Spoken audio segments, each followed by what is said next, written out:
Di gunung, sekuat apapun fisik, kalau mental lemah, kita akan selalu punya alasan untuk mundur. Sebaliknya, selemah apapun fisik, kalau mental kuat, kita akan selalu punya alasan untuk maju.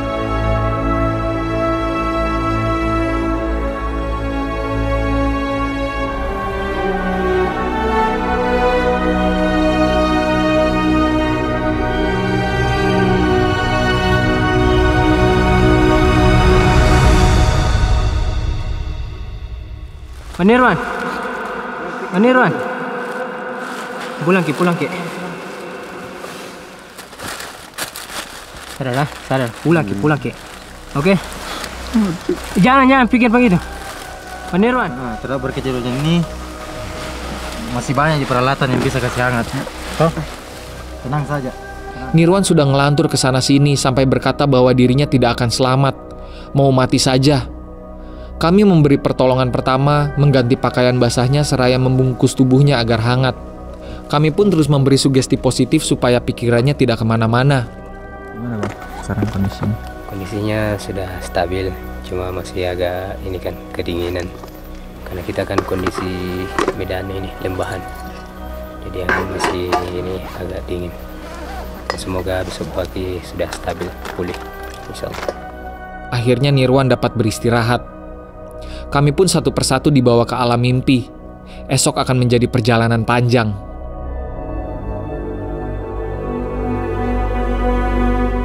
Selamat pagi, ini sudah pukul 6.35 WITA dan kita baru bangun banget ya, kecapeannya. Dari tempat berkemah menuju puncak Gandang Dewata harus melewati sekitar 5 pos lagi. Jadi total pos di gunung ini adalah 15. Bayangkan. Pantas banyak pendaki yang ciut duluan. Abadi. Furki bahkan berkata bahwa Gandang Dewata merupakan gunung terberat yang ia daki di tahun ini. Kita yang mendaki ke atas menuju puncak ada 5 orang karena kondisi Bang Nirwan kurang memungkinkan untuk summit, jadi tidak boleh memaksakan. Dan karena kita menganut sistem body system, artinya adalah satu orang harus ditemani satu orang lagi agar kalau terjadi hill yang tidak diinginkan ada satu orang yang mengawasi. Jadi Bang Kalbi ditugaskan untuk stay di sini. Jaya.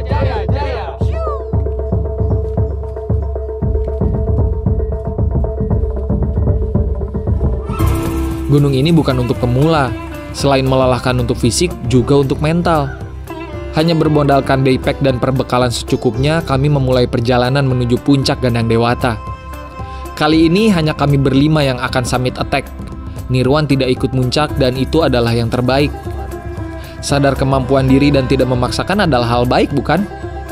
Kalbi yang dulu pernah sampai di puncak Gunung Dewata juga memutuskan untuk stay di campground. Di bawah cahaya mentari segalanya terlihat jelas. Ternyata kami mesti melangkah di atas pohon tumbang, belok ke arah kanan kemudian ke kiri. Pos 10 tidak jauh dari tempat kami menginap. Tim pun mengambil air terlebih dahulu. Setengahnya akan kami bawa muncak, sisanya ditaruh di sini agar bisa dibawa Kalbi untuk keperluan di tenda seperti memasak.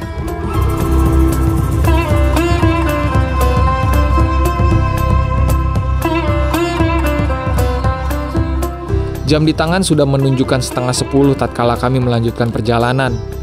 Mentari begitu terik di atas kepala.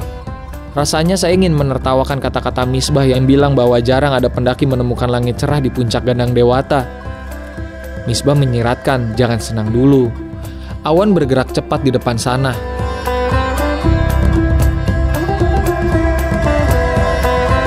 Jalur cukup panjang dari pos 10 ke 11. Beberapa kali curam, tapi tidak selalu. Istirahat dulu sebentar di sini. Baru melanjutkan perjalanan. Haus. Saya tidak di-endorse sama sekali oleh dodol Garut Fitka, tapi nanti sampai di Bandung bakal saya cari. Dari seluruh dodol yang pernah saya rasakan, ini yang paling enak. Tangan kanan, nanti diprotes.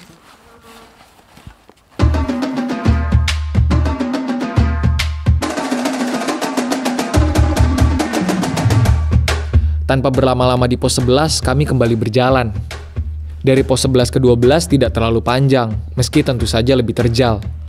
Trek seperti ini mengingatkan saya pada Bukit Raya. Di jalur pos 11 menuju 12, Mungkin webbing sudah lama dipasang. Buat yang masang webbing ini jasamu abadi. Terima kasih pengasang. Terima kasih.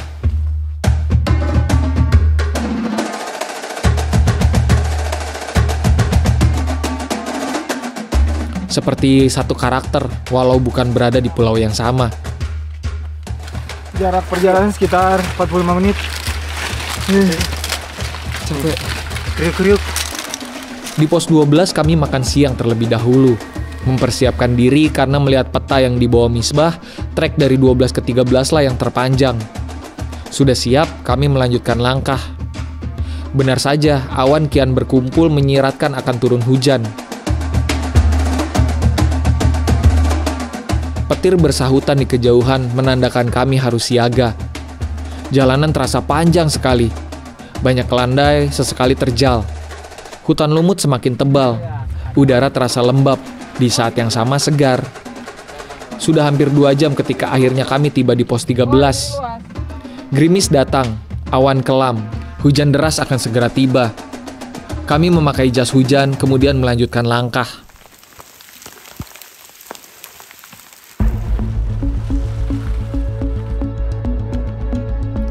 Dari pos 13 menuju 14 banyak menjahit alias naik turun. Tapi jaraknya tidak terlalu jauh. Gerimis hampir reda tatkala kami tiba di pos 14. Dari sini naik lagi, terjal. Beberapa kali juga saya dan kawan-kawan harus melewati lorong lumut.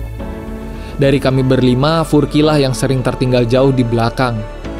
Tapi tidak di tahap mengkhawatirkan.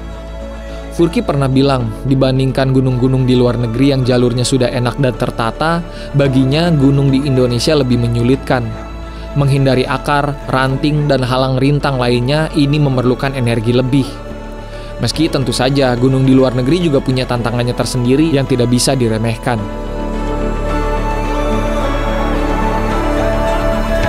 Ketika hari hampir sore, kami tiba di puncak Gunung Gandang Dewata. Puncak, Pak. Hah? Puncak. Puncak, Pak? Oh, puncak. Oh, depan.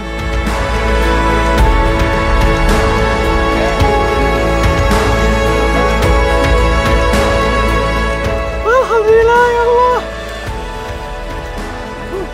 Puncak Gandang Dewata. Ya Allah.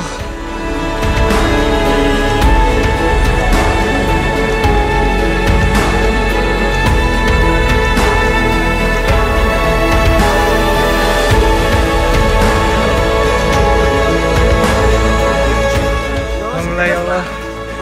Ki, Sulawesi beres, Ki. Sulawesi beres. Ya Allah.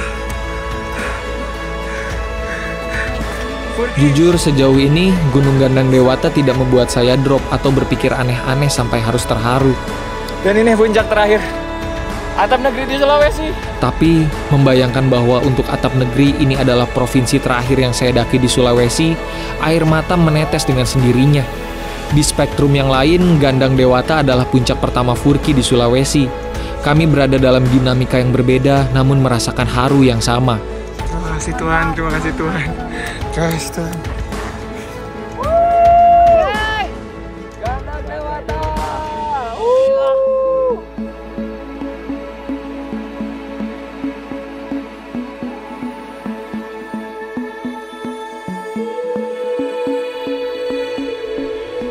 Selebrasi dilakukan setengah menggigil. Saya hampir lupa bahwa ini adalah puncak kedua tertinggi di Sulawesi. Dinginnya sampai ke tulang. Hujan mendadak deras. Kami berlindung di pohon sebelum melanjutkan dokumentasi. Di tengah euforia, Misbah mengeluarkan kejutan menyenangkan. Es buah kalengan. Saya tidak pernah menyangka bahwa es buah kalengan dapat rasa seenak ini di tempat dingin.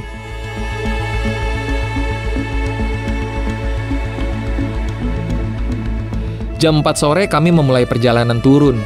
Meski menembus malam, tapi jalan turun terbilang cepat. Adapun kami sempat nyasar ketika hendak kembali ke pos 10. Maklum, jalanannya memang tertutup pepohonan bambu.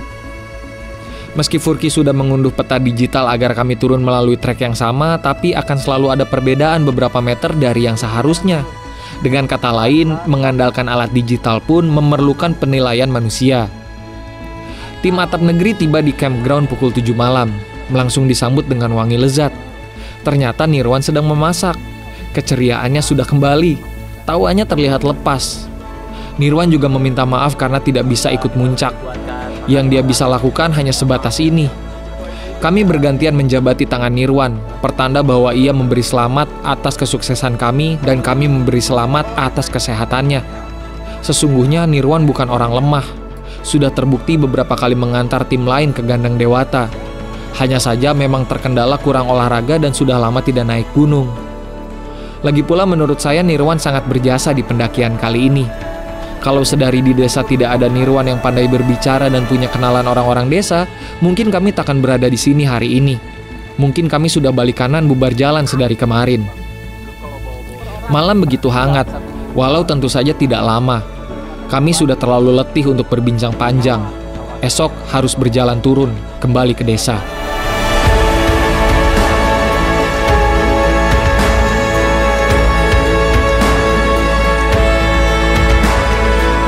Pada pagi yang cerah, saya dan kawan-kawan mulai berjalan. Trek dengan semak dan pepohonan bambu yang menyulitkan kala gelap kini tak semenyebalkan itu. Karena kebanyakan jalan turun bukan naik turun, langkah saya dan kawan-kawan gesit sekali. Kecuali ketika akan melibas jalur dari pos 8 ke pos 6. Kami tentu saja tidak menyeberang ke pos 7. Selain menjadi tempat istirahat, pos 7 berada di seberangan berbeda yang tidak perlu kami lewati. Tapi karenanya saya dan tim jadi harus menerabas dan melipir. Beberapa kali terjatuh. Namun kotornya tubuh dapat terbasuh ketika kami kembali ke sungai lebar dan dalam. Di sini kami bersenang-senang dulu. Mandi, berenang, membuat video, menyeduh kopi, dan mencamil makanan. Tapi tunggu dulu, saya sempat memintamu mengingat tempat ini di video sebelumnya karena akan ada kejadian mengerikan. Jadi, kelak setiba di desa, kami baru tahu nama sungai ini. Warga menyebutnya Lembah Pacet. Dan bukan tanpa alasan. Lintah pacet di sini bukan bersembunyi di daun atau tanah seperti biasanya, tapi lompat dari daun ke batu berlumut, kemudian menenggelamkan diri mengikuti aliran sungai untuk menempel di tubuh manusia. Pekerjaan penuh resiko demi bertahan hidup. Awalnya saya kira pacet yang menggigit perut saya berasal dari jalur. Ternyata tatkala Nirwan mencuci muka di sungai, dirinya teriak, "Astaga, ada pacet yang masuk ke matanya." Iya, ke mata. Saya sering mendengar soal pacet menempel di mata, tapi baru sekarang melihat langsung. Penanganannya tidak bisa sembarangan. Penuh kehati-hatian, Misbah mengeluarkan pacet dengan pinset. Kami melihatnya dengan penuh rasa ngeri dan ngilu. Masuk. Wah, hilang. Oh, ini. Wah, udah melengket. Pinset nih. Udah melengket. Pinset, Pak. Wah, tuh keluar tuh. Itu licin banget. Oh.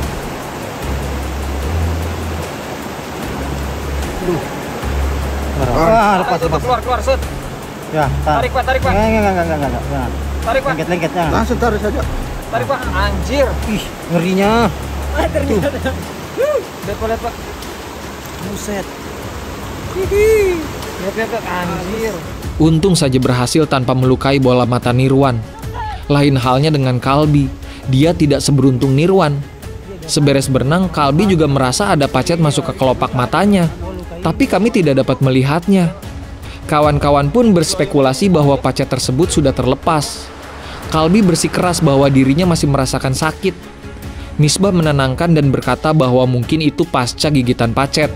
Ya sudahlah, karena tidak mau kemalaman, kami pun melanjutkan perjalanan. Di aliran sungai kecil, hujan mendadak turun. Karena dari pos 7 ke pos 6 menanjak, kami harus melalui jalur dengan susah payah. Di pos 6 ketika sedang beristirahat, tiba-tiba ada yang keluar dari mata Kalbi. Udah keluar dari mata, pantasan dari tadi. Oh, ada. Lain. Pantas dia keluar ke matanya. Astaga, pacet dan sudah gemuk. Mengerikan sekali. Meski Kalbi juga terkejut, tapi dia bisa mengendalikan emosinya dan tampak tenang.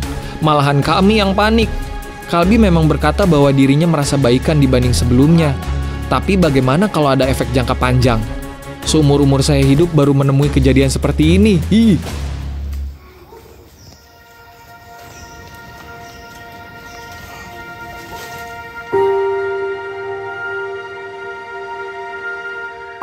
Jalan turun tidak lebih baik dibanding naik, sama-sama melelahkan. Tatkala hampir gelap, kami tiba juga di desa. Pertanyaan pertama yang saya ajukan adalah apakah anak itu sudah ditemukan? Jawabannya belum. Hati saya terasa patah. Doa kami terkirim. Semoga yang hilang kembali pulang. Semoga Tuhan memberi kekuatan dan ketabahan. Salam literasi, salam lestari, Fiersa Besari, melaporkan dari Atap